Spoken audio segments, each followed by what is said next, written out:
Dear colleagues, welcome to the fourth seminar of our seminar series of the social role of colleges across the globe, as we are going to see.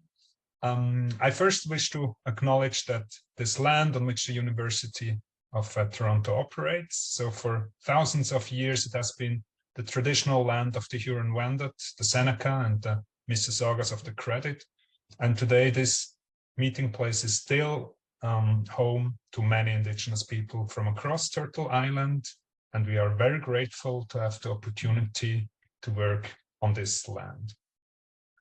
The seminar series is organized by the Center of the Study of Canadian and International Higher Education at OISE of the University of Toronto, and it explores the important role that community colleges or similar type of institutions, as we are going to see today, play in supporting the social, the educational, and the cultural development of their local communities and regions.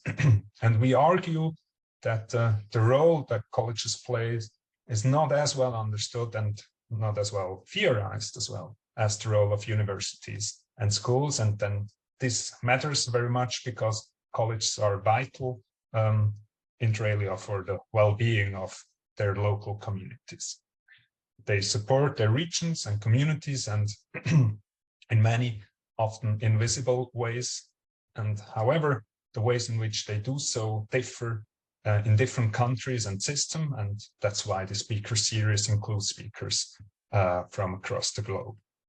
In the first three talks, we got insights in the system of Canada, and especially Ontario and Australia, by a talk by Professor Lisa Wheelahan.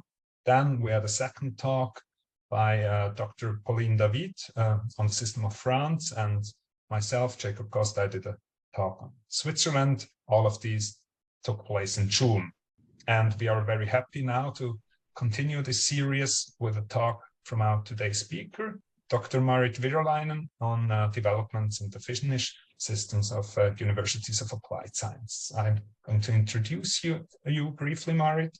So Dr. Virolainen is a project researcher at the Finnish Institute for Educational Research at the University of Jyväskylä in Finland. And her research interests cover a variety of topics, such as the relationship of education and the world of work, learning from work experience in internships or work placements in vocational and professional education programs, but also in universities of applied sciences. She focuses also on reforms of vet and professional education and transitions from education to working life and educational careers. So Maarit is a member of several editorial boards in the field, and for example, the International Journal of Training and Development, and a member of various research networks such as the VETNet, the Vocational Education and Training Research of the European Society for Educational Research. I just want to highlight two of her most recent English publications. One is an article in the CIHE Handbook of Learning and Work with the title The Transformation of Learning from Learning Organizations to a Landscape of Ecosystems. I think we are probably going to hear some of the aspects she outlined there in today's talk, and a book chapter on learning at the interface of higher education and work, experience of students, teachers, and workplace partners. So these are two most recent publications. Maarit, we are very happy that you have found time to introduce us to the Finnish system of universities of applied sciences and to have you here. Before we start, just a quick reminder to all the guests, if you have any questions during Maarit's talk, please post them in the chat, and Maarit will be very happy to answer your question after the talk, and we can go through them in a more or less chronological way. So that's it. And Maarit, the floor is yours, and you can start your talk. Okay, thank you very much, Jacob. And thank you for the University of Toronto for this kind invitation. I find it quite interesting to talk to you about the Finnish Universities of Applied Sciences, and I would also like to learn more about the the situation of vocational higher education in your country, but maybe the time for that is coming later. I prepared quite a lot of material, so unfortunately I will be skipping over some slides to condense my presentation, and I hope you don't mind.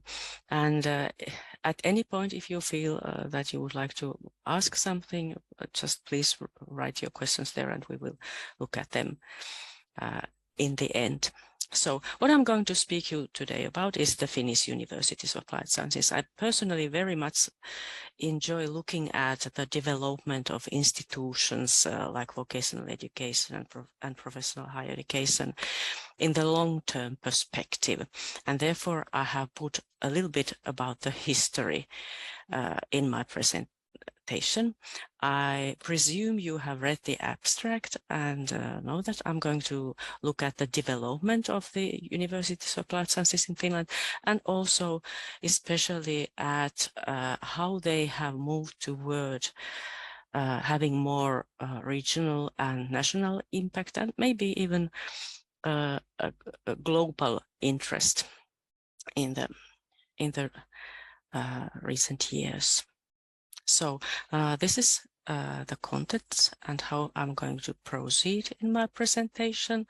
I will first have a short look at the roots of vocational education and vocational higher education in Finland, and then talk to you a little bit about the period of 1990s when the establishment of Universities of Applied Sciences took place, and then have a short look at the developmental phases, and then look at some figures which tell about the regional and national impact, and also about some University of Applied Sciences examples on how they try and make regional impact. Okay, so as Jacob already mentioned, I come from the central Finland, and the Finnish Institute for Educational Research is part of the University of Jyväskylä, and it's a multidisciplinary institution established in the 1968. And we are the home of PISA studies and quite many international studies. The research areas are mentioned there, but they are quite broad, and each of the research areas is a home for several projects. So Finland is part of the Nordic countries, and I just wanted to remind you that we have a Nordic history, and due to that we have a Swedish-speaking minority, but recently we have become more and more international, and the international population, which is not Swedish-speaking, has become more varied. So one of the explanations for the Finland as a successful country in the PISA studies was that we are so homogeneous by our population, and that may be true, but also since the 1990s we have become more and more international, in particular in the metropolitan area of the South Finland. And the Finnish system of education, it has long roots, but mostly the education has been developing through the cities. The first university was established in 1640, and the elementary education was initiated in the 1860s, but despite that, it wasn't available for all of the population until the 1970s. We established a more unified compulsory education. Before that, the compulsory education was more differentiated, and that had also an effect on the progress to vocational education and training. So, in Finland, like in other European countries, the roots of vocational education and training are in the medieval guilds system, and there used to be guilds and masters and apprentices until the 19th century. But at that time in the 19th century, quite many vocational education institutions were established, especially in the largest cities situated on the coast. And it may be that there is no way to repeat it enough that Finland is a sparsely populated country of 5.5 million citizens, and there is a lot of distances between towns and cities, and it has an effect on planning education. It's a challenge. So Finland started to develop toward an industrial society only after the Second World War. And I think it's quite important to mention this because Finland changed its major forms of employment very fast and rapidly compared to other European countries. And I think it's somehow seen in the Finnish culture that it's been quite fast change since the Second World War. And as you can see here, in the 1880s, majority of population was occupied in agriculture, and in 1980s, the situation was quite the opposite. Like 100 years later, majority of population was in the industries, in wholesale and trade and services, and this movement towards population being occupied by services has continued. The network for vocational education institutions was created in the 1960s. In 1958, a law was given which demanded that each municipality which had population over 20,000 had to construct a vocational school which provided vocational education, and it kind of gave a start and increased the pace of change toward urbanized society. And it also enhanced school-based vocational education training. Prior to the 1960s, the apprenticeship training was still quite important.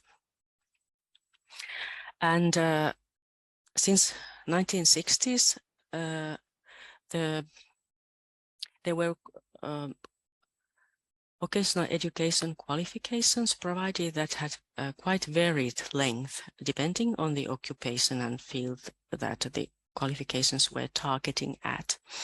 But in the 1990s, there were quite many reforms going, and the Ministry of Education and Culture saw a great demand to develop our education system.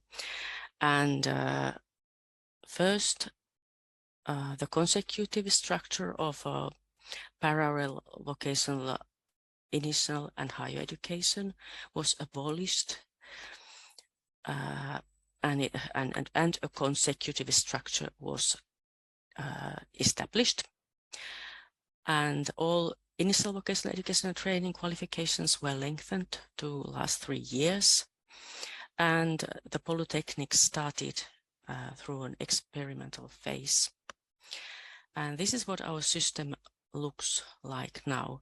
So the polytechnics, they provide bachelor's degrees and master's degrees, and I think it's quite important to have a look at the educational system structure, because typically when people go from one country to another, they kind of presume that the education system looks similar, but it doesn't. It divides the population in different ways depending on what kind of education system has been constructed. But in the Finnish system, I think it's quite special that education is free. The students are provided with loans and grants and many kinds of supports for living and housing and even meals, so, and traveling. So and also there are quite many opportunities to switch between different educational pathways. So that's also visible in how students in Finland progress in education. They change their educational careers at times. So the system was established in 1990s, but it took some time before the University of Applied Sciences became a regular part of the education system. And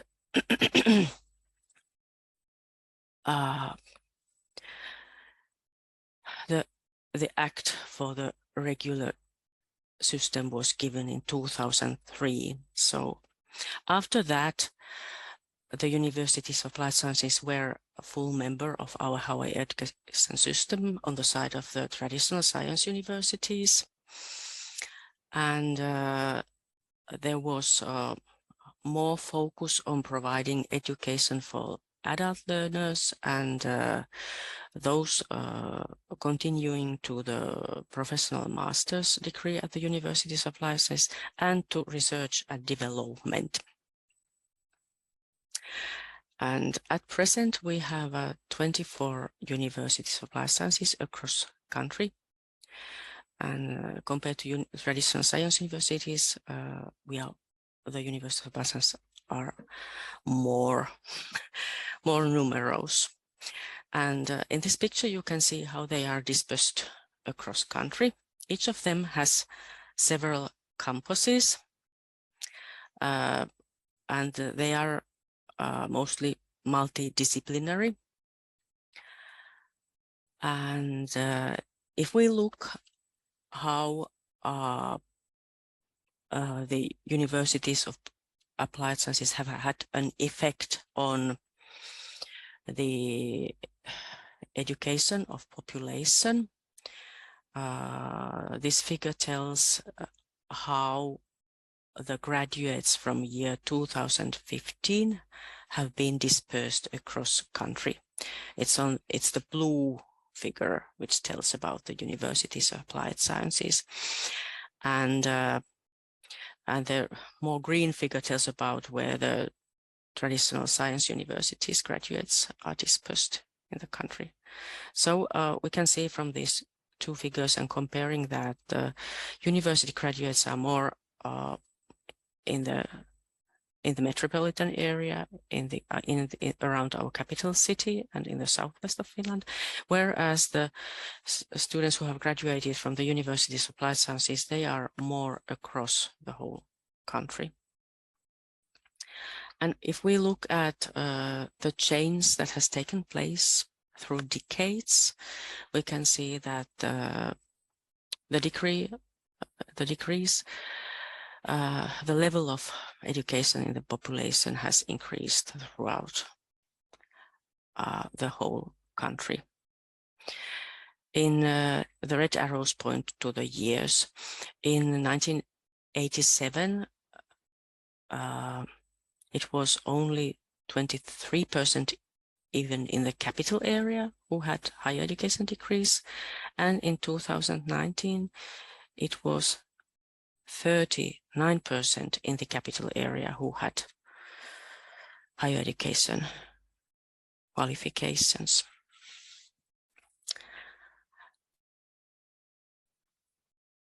Of course, if we look at in more details, have more fine-tuned share of the districts pictures, we can see that within those larger areas there are communities and cities where the population with higher education has focused. These figures tell about how the entrants typically come from the nearabouts of these Universities of Applied Sciences.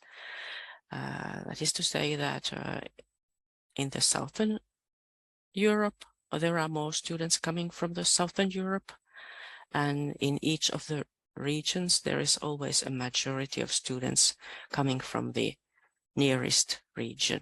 The red arrows point to that. But of course, there is variance between different regions. We look at the background education of University of Applied Science students. This figure may be a little bit confusing in the sense that if you count the percentages together, it becomes above 100, but it is due to the fact that quite many students have already completed several qualifications.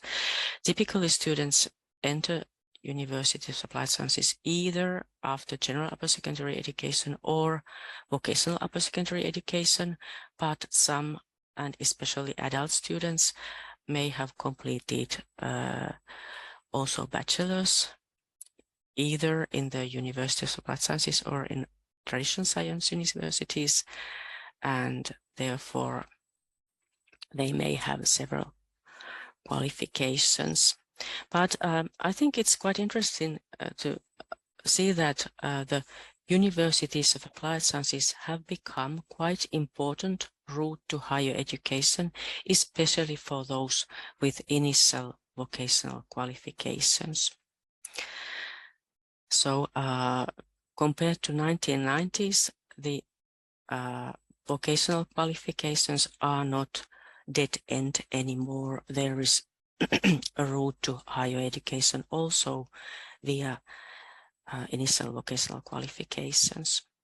And if we look across the different universities of applied sciences, we can see that there is some difference between their profiles and the students who entrance, but each of them still takes both general upper secondary and vocational graduates. So the graduates from University of Applied Sciences are very well employed compared to traditional science university graduates. Of course, there is some difference between occupations, but not so much between regions, like you can see from this figure. And here you can compare the employment of University of Applied Sciences graduates to the employment levels of university graduates. And as you can see, the general trend looks pretty much similar in both sectors of higher education. And since 2010 to 2020s, the level of employment has been over 80% in both sectors. And it's better than for the population who only has lower qualifications. Maybe we will just skip over these. Oh, there is one interesting point here, considering the degrees attained in the universities of applied sciences. It's, I think it's the yellow pillar, which tells about the vocational teacher education, which is organized in the universities of applied sciences. And it's been very famous, and it's oriented toward export of vocational teacher education also. But of course, that is not visible in these figures, but when I mentioned the kind of global collaboration that the universities of applied sciences are interested in, that it is kind of hidden in the work of vocational teacher education colleges operating within the universities of applied sciences. But we can see also that there hasn't been too much change in the numbers of students, even though the age cohorts are diminishing. But at the same time, even though the age cohorts are getting smaller, there is this need to re-educate and to continue education and change occupations. So there are more and more adults coming to be students in the universities of applied sciences. And Jacob kind of referred to my interest in these ecosystems of learning, and this article that we recently wrote about these ecosystems, and it is actually very much related to this this regional and local impact that the universities of applied sciences have, and how it has changed through the years when we have moved from the first industrial revolution's times to the fourth industrial revolution, which has enabled the delivery of knowledge, information, and also communication in a totally different way. And it creates a challenge for reorganizing education, creating new contents, and creating new qualifications, but it also enables exchange of information and communication and storage of knowledge in a totally different way than what used to be possible in the 1960s when I was born. And I think you are probably very much familiar with the ideas of triple helixes and how the higher education is moving from mode 1 to mode 2 and mode 2, 3, and that we can kind of imagine that the higher education institutions are collaborating with their environment even in an entable hellish way, so that the local businesses and communities and public administration and residents and media can be involved in innovative and collaborative and developmental projects of research and development that the higher education institutions are designing and implementing.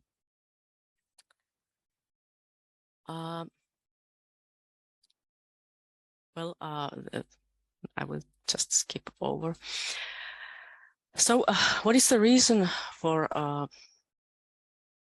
this enhanced regional and national collaboration is I think it's pretty much the same for the Western European countries in general, that the age cohorts are getting smaller. There is a need to be more efficient and also to renew educational contents, pedagogies, curricula, and to meet the needs of labor market and also of changing civic culture and cultural context. And in Finland, I think one example of the national collaboration that was recently established during like the last 5 years is that the universities of applied sciences created a shared network for digital learning and course for providing and a portal for providing courses between themselves, and it's called this Campus Online, and you can go there to this address and have a look at what do they offer there. But what it means in practice is that students from various cities and various universities of applied sciences can complete courses offered by different universities of applied sciences via that. And there was a lot of discussions when this network and this portal was created, and quite many teachers were afraid that will it mean that they will lose their employment, and will all the education move to a virtual format? But of course that was not the place, and due to the COVID, the interest in this kind of organizing has of course increased, and I think there has been a lot of development of the pedagogy also going on, so that there are more interactive courses, and the design has improved. Enhancing the effectiveness of higher education system has also meant that in many regions in Finland, the universities of applied sciences collaborate also with the traditional science universities, and some universities of applied sciences have been merged with others if close to their area, and of course that has been somewhat contradictory for the personnel and staff of those institutions, but it has also created some incentives for developing the activities.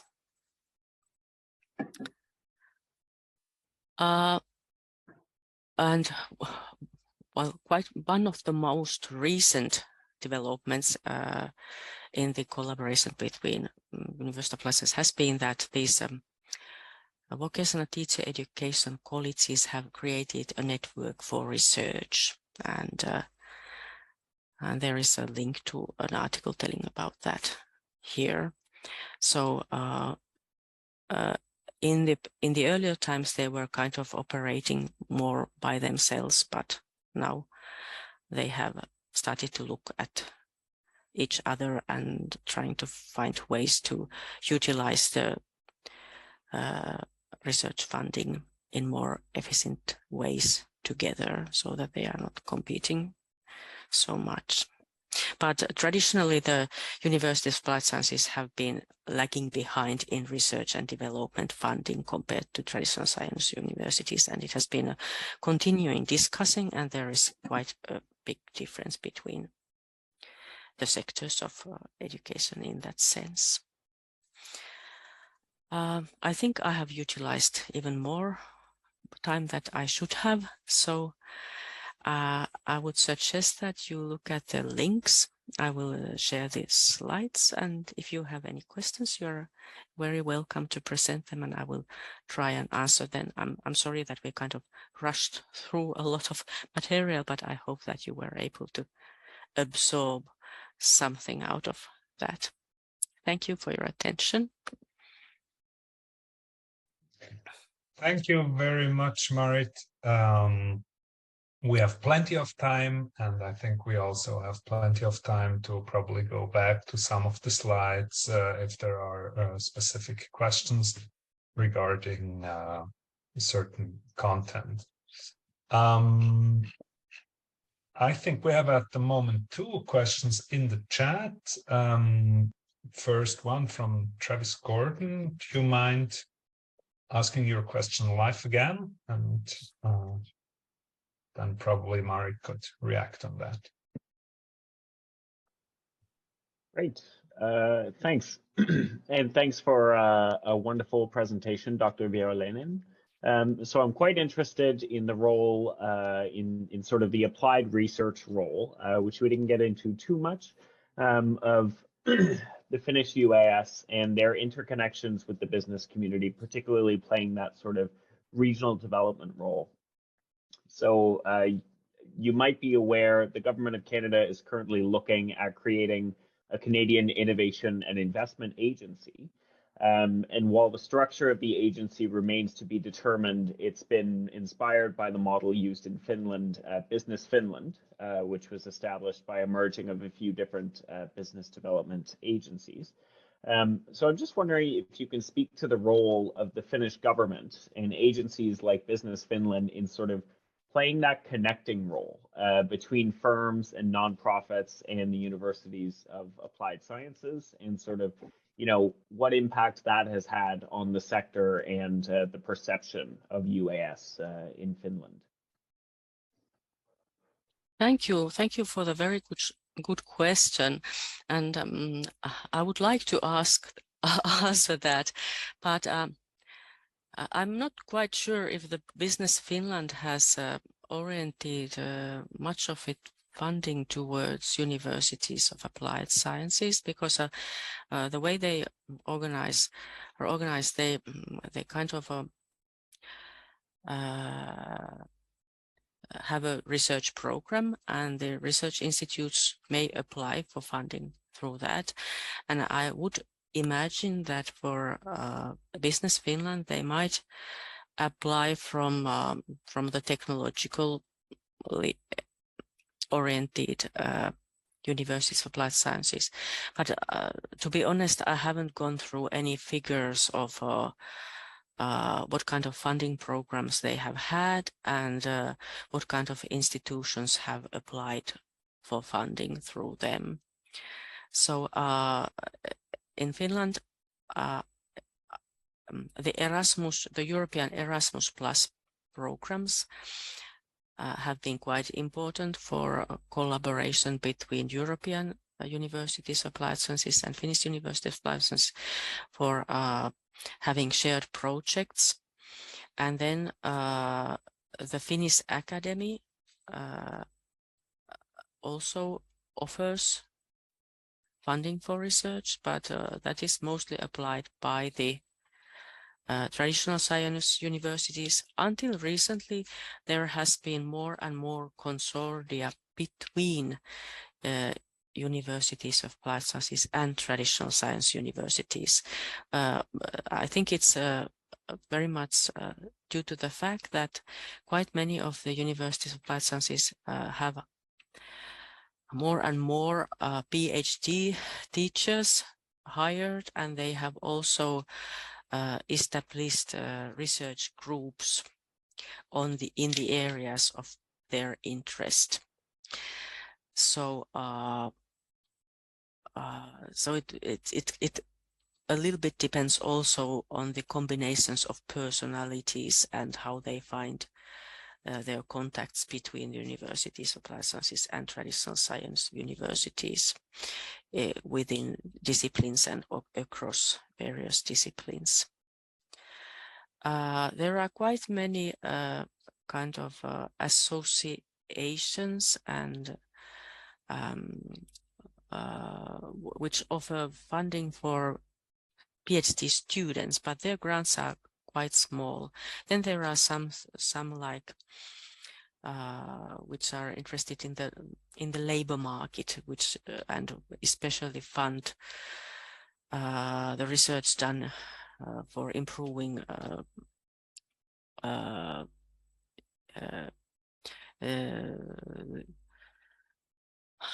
the work done in various kinds of enterprises and the quality of working life.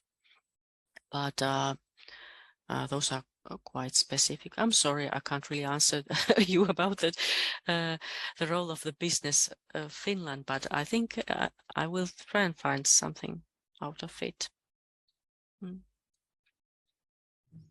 Okay, thank you very much. I think my question goes a bit in another direction, so we probably skip mine and go directly to Maria Olewskaya's questions on R&D.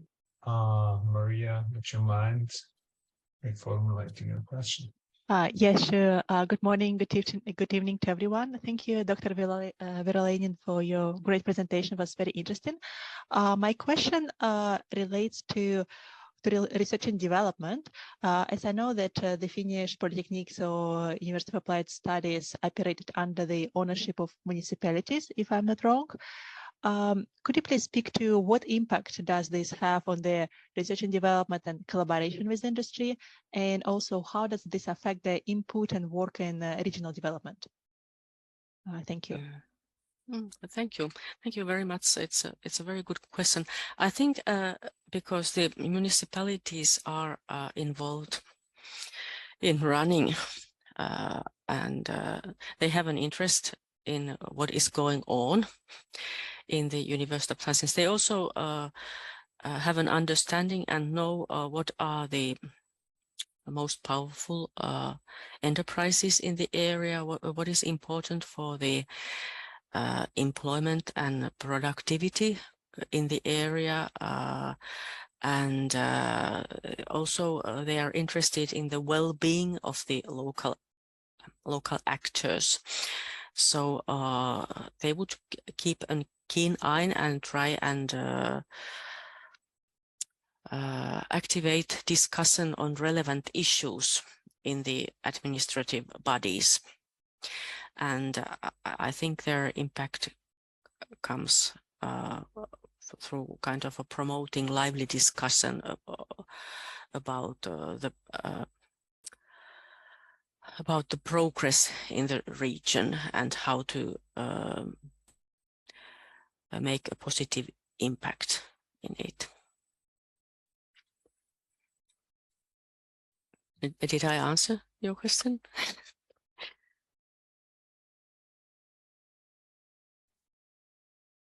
Or yeah, I think so. I guess so. Okay. Yes, thank you so much. I just couldn't find the microphone. Okay. Thank you. Okay. So then we go further. So my question, Maarit, is about something we discussed a lot also with regard to different, especially European countries. And it's concerning the political discourse on whether the right students, so to say, enter universities of applied sciences. You showed a figure that the majority of the entrants in universities of applied science come from the general educational path and not from the initial VET training. And I was wondering, so since there is a huge educational expansion still going on in Finland, I was wondering whether there is a political discourse of whether the right persons go in the University of Applied Science, or if the people from the general education path should go in the scientific universities and not in the universities of applied science. So is there some sort of discussion about that, or is it more an emphasis on this, what you could say is permeability about enhancing possibilities to switch between a more vocational and more general educational track? Can you elaborate on that a bit? Yeah, thank you. Thank you. It's quite interesting question, and I wouldn't have thought it that way. So I think that it shows how fruitful are these conversations between different contexts. In Finland, even it may look like in the figures that there is plenty of education available, and it is yes, there is, but access to higher education is quite competitive. So it's typical that students apply several times for the place they would like to have. And in particular to the traditional science universities, but also to universities of applied sciences. So there is kind of a queue to higher education all the time. And there are students who apply 3, 4, 5 times even. Of course, some fields are more popular than others, and it's because it's a competition. It's a competition with your grade average and entrance examinations. Some occupations are easier to entrance, and there isn't so much discussion on what kind of students are the right students to enter to universities of applied sciences or to enter to traditional science universities, as I think that the issue of dropping out has been much more important to us, that quite many students, they stop their studies and don't finish, and that's of course costly to higher education institutions. They don't, their funding is partly based on finished qualifications. So they would rather have students to complete their studies. And in particular, considering the students from vocational education institutions, there has been discussion if they get enough training in mathematics and languages, communication to succeed in the studies in the Universities of Applied Sciences. So some University of Applied Sciences are even offering support for students to succeed in the more demanding studies. And of course, mathematics is very important, for example, in the technological sectors for engineers. So they will try and support their students in that, so that they are skilled workers when they have finished, and skilled professionals too.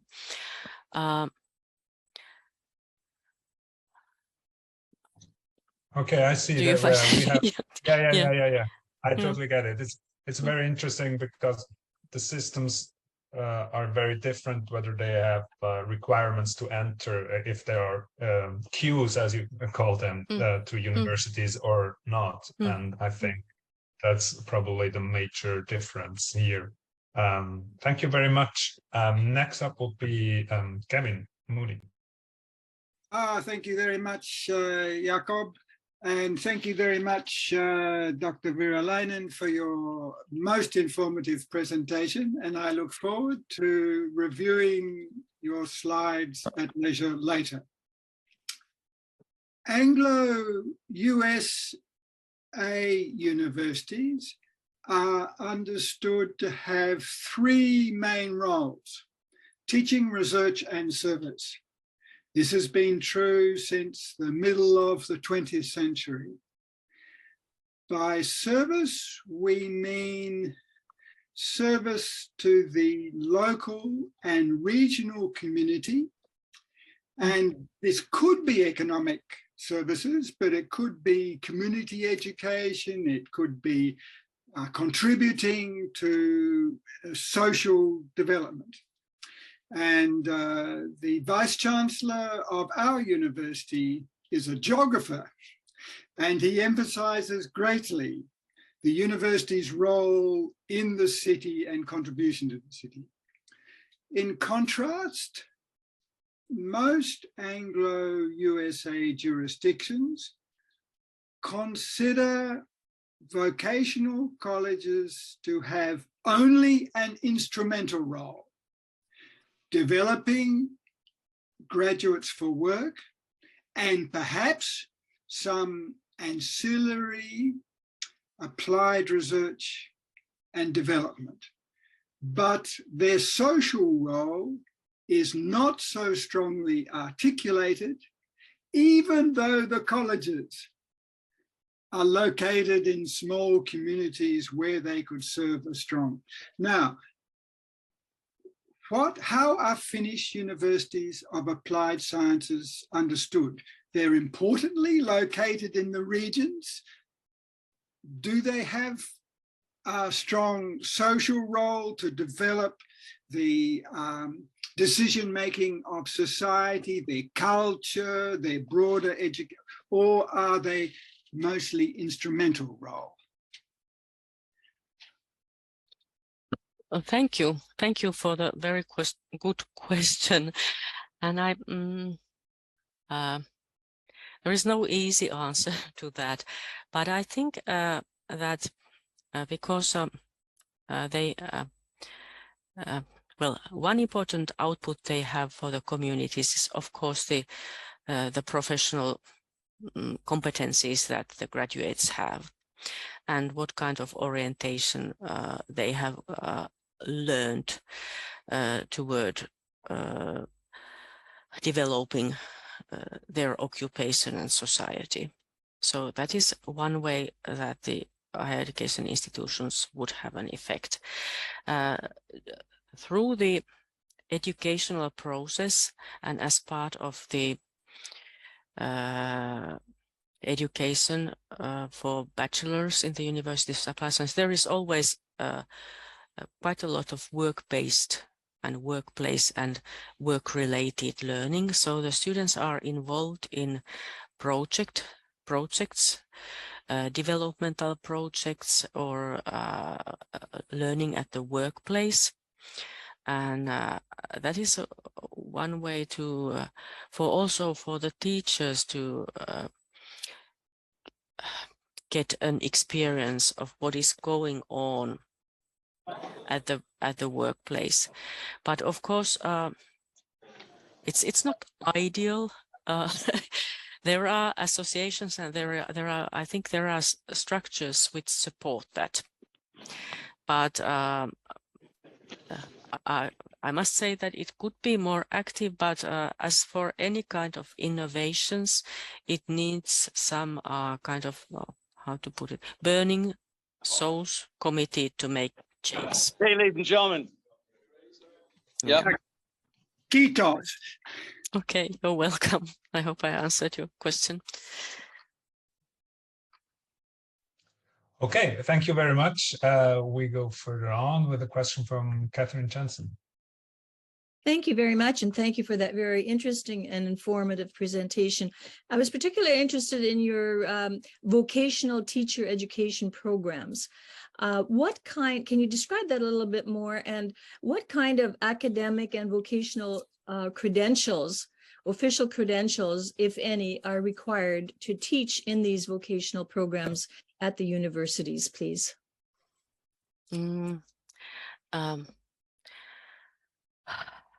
The teachers who graduate from the vocational teacher education colleges, they are employed in the initial vocational education and training sector, and in adult education, continuing vocational education and training sector, and in the civic education sector, and in the universities of applied sciences.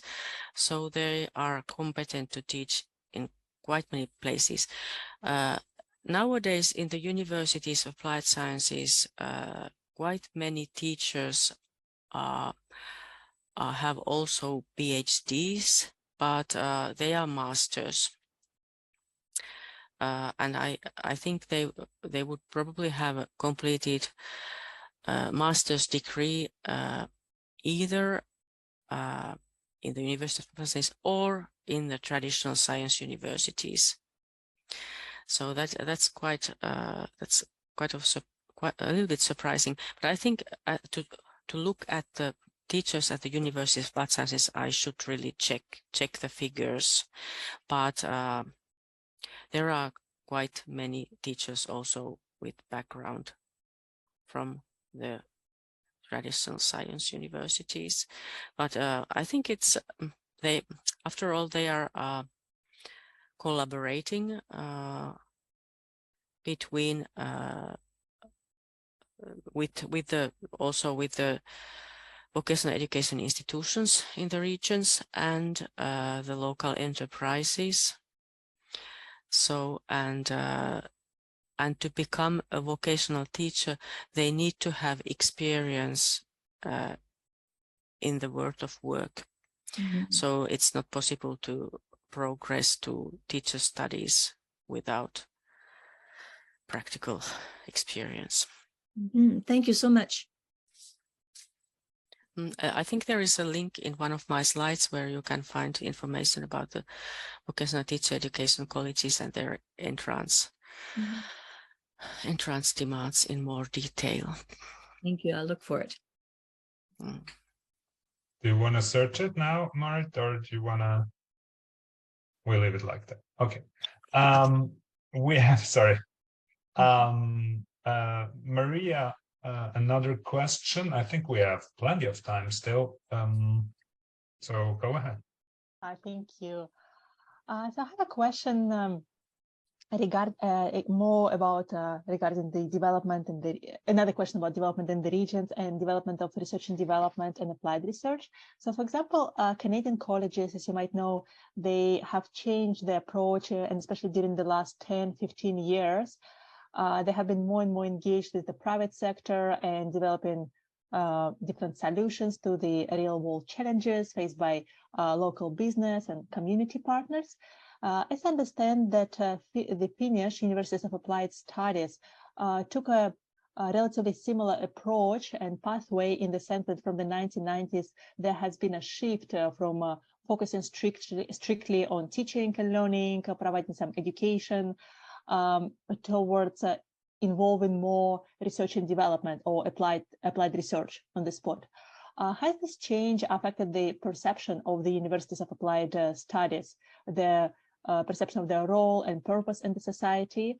And if you know, could you please speak about the funding by the Finnish government in this research and development? Has it changed over the years? And was the percentage of the overall funding to research going to University of Applied Studies?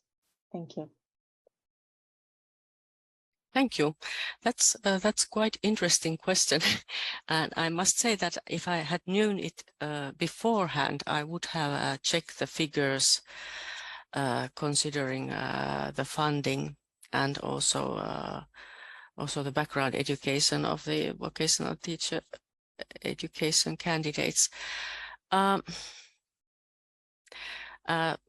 Since the establishment of the Universities of Applied Sciences, there has been some competition going on between the traditional science universities and the Universities of Applied Sciences.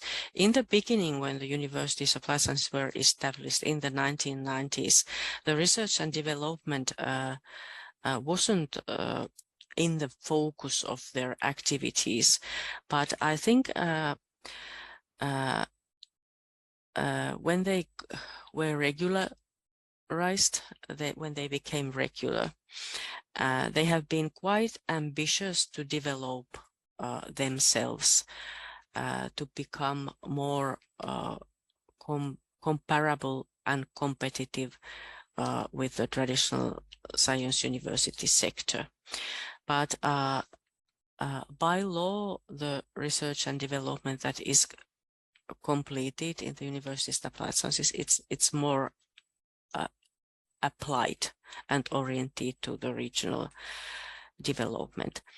I haven't checked the recent figures about how much funding the traditional science universities receive and how much funding the University of Applied Sciences receive, but I could try and look if I can find some figures and add it into the slides and send a revised version of the slides to Jacob. Thank you very much. This would be wonderful. Thank you. Thank you. Lisa. Yes, I've got a very specific question. It might be just a bit too specific. I mean, one big difference between, say, the Finnish system and the system in Canada or the US is that in Finland, a big proportion of senior secondary school students go to initial vet, whereas they don't here. So initial vet really begins to take place as a post-school destination rather than an in-school destination. So what percentage of kids in Finland actually do initial vet? And of them, do you have any sense of to what extent they progress to post-school vet studies? I just picking up on the question that Jacob asked earlier, you did show that most of the commencements at the Universities of Applied Science are from the general stream in the secondary school system. And that's why I'm asking about the outcomes for vet. I've been reading some research which suggests that the new reforms for introducing competency-based training in the vocational, in the initial vet might actually have some limiting role on students' ability to progress beyond that, but I'm not sure. So that's why I'm asking this question. Thank you. Thank you for the very good question. I find it quite difficult to answer. Around 2000, the initial vocational education and training was reformed to last 3 years for all qualifications, and at that time the reason for lengthening all vocational qualifications was to provide students general education basis that would enable them to success in the studies in the higher education. And also at the same time in the late 1990s and around the beginning of 2000s, there were the work-based learning was enhanced in the initial VET.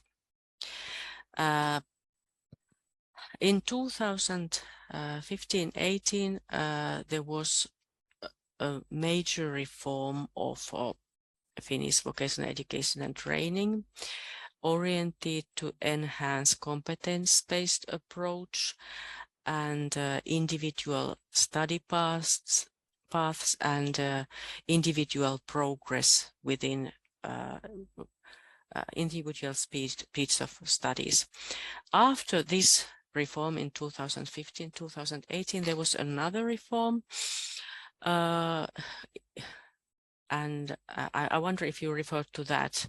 In that reform, the compulsory education was extended to last until the age of 18 years, which meant in practice that students had to complete upper secondary education. But it also meant that upper secondary education became free for young. So the outcomes of the most recent reform, this lengthening of compulsory education, are not yet there to be seen. But the reforms that have been taking place in the initial VET, in my opinion, they haven't been like studied in detail.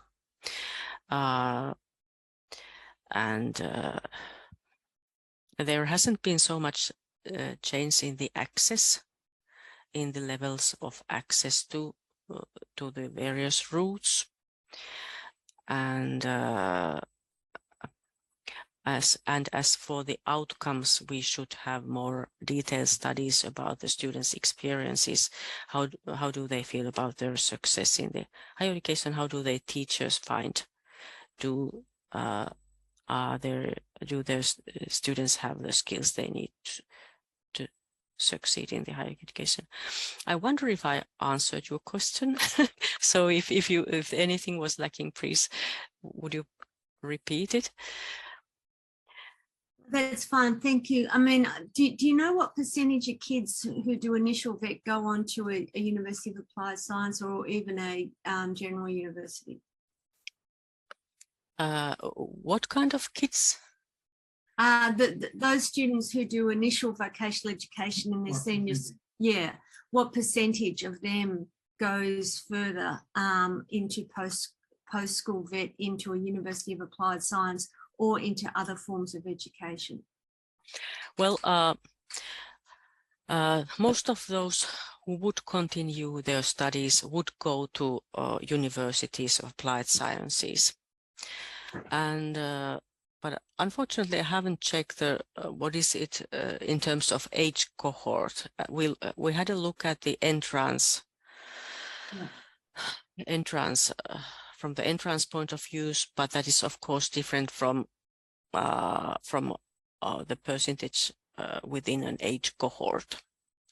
Yeah. But in general, I think that it's around 40% of the population that completes higher education, and among those it would be something like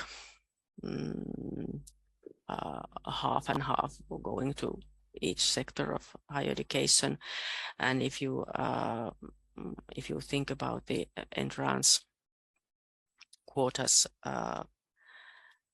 it's not majority who continue in immediately. Maybe some of them continue later, but that is also a figure that I could kind of try and find for you. Thank you, Maarit. That's very interesting. changing.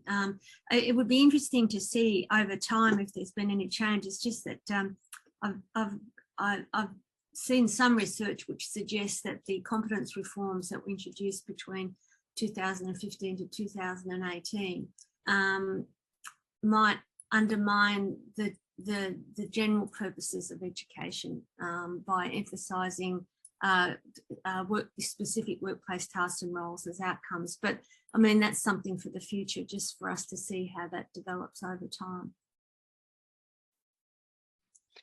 Yes, thank you. I would like to comment that because it's quite interesting.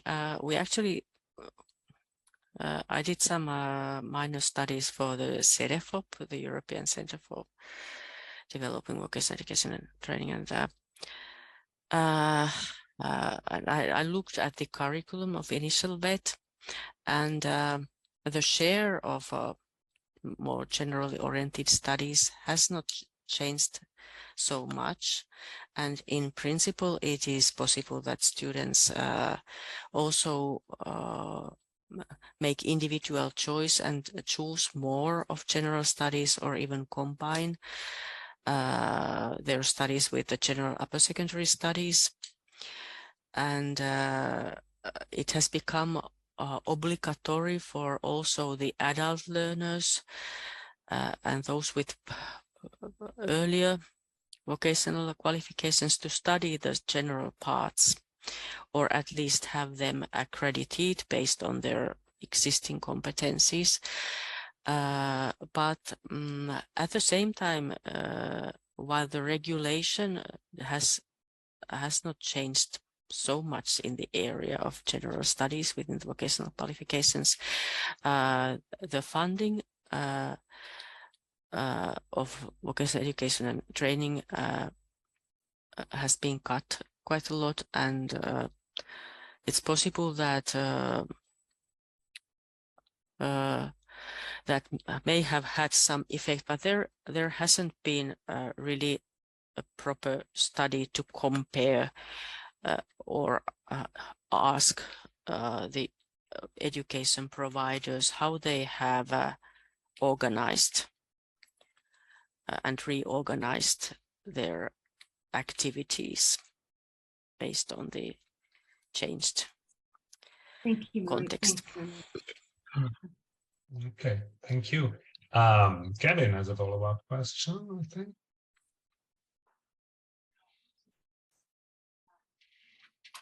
Thank you very much. Do I infer correctly that apprenticeships are no longer as important in Finland as they are in Germanic countries?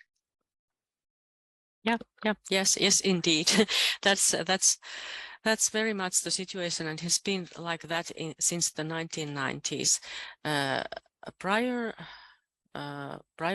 to 2000, there was quite a lot of effort to kind of enhance the apprentice route, and there was also a different regulation, different law for apprentices, but now all the types of vocational education, also this more apprentice or workplace learning oriented vocational education is regulated by the same law. So before the reform of 2015-18, the initial vet, CVET, and apprentice training were regulated based on different kind of acts, but now there is more kind of flexibility where students can learn,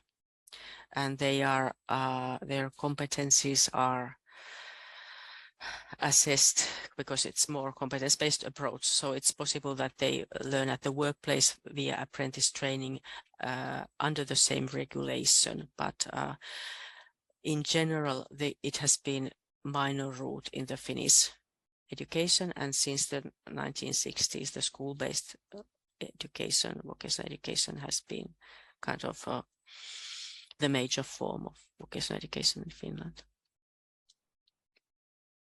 Thank you. I have another question. I'll try to come back to the first question about the social role of the institution of the universities of applied science. And you stressed at least twice the very low population density of Finland. And I mean, to be fair, we have not the same, but similar situations in Australia. We saw in the first talk, and also within Ontario. So only for you to compare, only the province of Ontario is the size of Spain and France combined, with a very low population compared, and 80% of the people live within 200 kilometers to the American border. So that's like it's a huge part that isn't densely populated as well, and there are institutions as well of community college. So the situation is probably similar. And I was wondering, for now looking at Finland, is there a difference between the universities of applied science within, let's say, the metropolitan area and universities of applied science that operate more in rural areas, in terms of, do they just differ in study programs they offer, or is there also a difference in like how they are part of the communities they're situated in? Do you see what I try, where I try to get? Well, yes, yes, I kind of see what you are asking. Thank you. In the metropolitan area in the south of Finland, something like, I guess, a little bit over 1 million of the population lives there. And then there are major cities like Turku, Tampere, Oulu, Jyväskylä, Rovaniemi, and they are kind of centers in the areas. And if I would compare like the universities of applied sciences which are operating in the metropolitan area, of course, their students have more employment opportunities and more opportunities in so many senses. There is more cultural occasions and everything going on all the time. As for students in Rovaniemi, it's quite a focused city, and the employment opportunities are less, and I think well, in the more sparsely populated areas, those institutions have even more stronger role in promoting lively culture in their surroundings. They bring the students in and support also the local enterprises in that sense. So it's a very different context, both for students and for the institutions and their personal teachers, and planning their collaboration. Yeah, and do you also see? So, for instance, we know from studies in Switzerland that the economy is somehow boosted through the implementation of a university of applied science or a similar institution. Do you also have example where universities or a campus went away and there was suddenly a lack of this institution, and also nobody was taking the social role that we are talking about? Or is this difficult to describe? I don't know. Well, there are examples of that kind, but not actually regarding universities of applied sciences come to my mind at this point. But in the eastern Finland, teacher education college was cancelled. Its activities were stopped, and it happened in a small town, Savonlinna, and it was quite difficult for the city. Of course, it leaves houses empty, the student houses, and it's I don't know if they have counted or if they have provided with figures, but it was a severe period for the city to find new activities and to go on. And I think it had an impact on its economic situation and tax income. Okay, thank you very much. Are there any questions left? Other questions? If not, Gavin or Lisa, would you want to give a short handout? Yeah. Thank you very much, Maarit. I mean, it must be so exhausting doing this in a second language, and you've been able to answer our questions clearly and persist for more than an hour. So I doubt that I could do that. I can't speak another language well enough to actually give a whole talk in another language. So thank you very much. You've given us an enormous amount of information to go on, and I think you've also helped us think about what we mean by the social role of colleges in a lot more depth. I really like the way that you linked and put together the educational experiences of students and the social role of colleges as well. I think that's an important avenue for us to think about in the future when we continue to develop this work.